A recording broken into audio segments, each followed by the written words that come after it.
मी महाराष्ट्र दिनाच्या सर्व महाराष्ट्रातील तमाम जनतेला मनापासून या वर्धापन दिनाच्या शुभेच्छा आणि कामगार दिनाच्या शुभेच्छा देत आहे। या महाराष्ट्राची अस्मिता जपण्याकरता ज्या क्रांतिकारकांनी आपलं योगदान दिलं त्याच्या स्मृतीला उजाळा देणारा हा दिवस आहे असं म्हटलं तरी काही चुकीचं ठरणार नाही। म्हणजे जसं स्वातंत्र्य प्राप्तीच्या करता स्वातंत्र्याच्या अग्निकुंडाच्या क्रांतिकारकांनी आपल्या प्राणाच्या संमिधा झाल्या, त्याचे निखारे स्वातंत्र्य प्राप्तीनंतर शांत झाले, तसेच या महाराष्ट्राच्या योगदानामध्ये ज्या क्रांतिकारकांनी जे बलिदान दिले त्याचे निखारे जरी शांत झाले असते ते पुन्हा प्रज्वलित करण्याची वेळ या महाराष्ट्रावरती आली आहे असं म्हटलं तरी काही चुकीचं ठरणार नाही। आणि या आठवणी जर आपण आपल्या बरोबर ठेवल्या नाही तर आपण महाराष्ट्राच्या अस्मिता जपू शकत नाही असं माझ्यासारख्या कार्यकर्त्याला या ठिकाणी नमूद करायचं वाटतं। कारण की योगदान हे त्याच्या आठवणीला जर आपण उजाळा देत नाही मग कशा करता या मंडळींनी योगदान दिलं? हा महाराष्ट्र संघटित राहण्याकरता, एक चांगलं वातावरण या महाराष्ट्रामध्ये निर्माण करण्याकरता अनेक शाहिरांचं देखील योगदान याच्यामध्ये आहे की त्यांच्या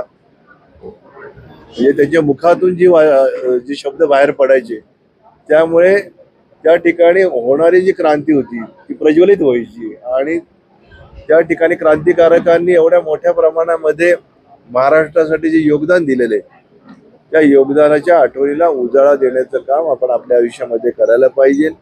राज्य शासन देखील चांगल्या पद्धतीनं काम या महाराष्ट्रामध्ये करते। महायुतीचं सरकार आहे। आदरणीय मुख्यमंत्री एकनाथ शिंदे साहेब, आदरणीय उपमुख्यमंत्री देवेंद्रजी फडणवीस, आदरणीय उपमुख्यमंत्री अजितदादा पवार हे चांगल्या पद्धतीनं या महाराष्ट्राचं वातावरण टिकवण्याचा प्रयत्न करत आहे आणि हा पुरोगामी विचाराचा महाराष्ट्र मजबूत ठेवण्याचं काम ज्या यशवंतराव चव्हाणांनी 1960 मध्ये पंडित जवाहरलाल नेहरू यांच्या समोर या सगळ्या गोष्टीला न्याय देण्याचं काम केलेलं आहे, त्या कैलासवासी यशवंतराव चव्हाणांच्या आठवणींना देखील आपण उजाळा देण्याचं काम या निमित्तानं करायला पाहिजे। आणि मला असं वाटतं की महाराष्ट्र हा एक वेगळ्या दिशेनं म्हणजे शेतकऱ्यांचा हा महाराष्ट्र, त्याचप्रमाणे गोरगरिबाच्या जीवनाला जीवनदान देणारा हा महाराष्ट्र, सर्वसामान्य माणसाच्या त्रुटीला कुठेतरी न्याय देण्याचं काम देणारा हा महाराष्ट्र, विद्यार्थ्यांच्या जीवनाला योग्य दिशा देणारा हा महाराष्ट्र, युवकांच्या जीवनक्रमाला योग्य दिशा देणारा हा महाराष्ट्र आणि महिलांच्या प्रश्नाची जपणूक करणारा हा महाराष्ट्र।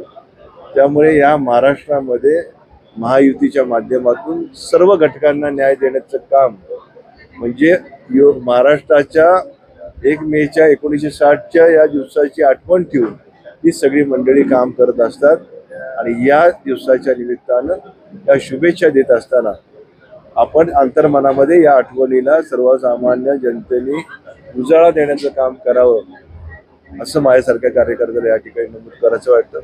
मी मनापासून आज पुणे शहर राष्ट्रवादी काँग्रेस पक्षाच्या वतीनं या 1 मेच्या दिवसाच्या निमित्तानं मनापासून शुभेच्छा देतो आणि ज्या क्रांतिकारकांनी हा महाराष्ट्र निर्माण करण्याकरता जे योगदान दिले त्याच्या स्मृतीला वंदन करतो। धन्यवाद।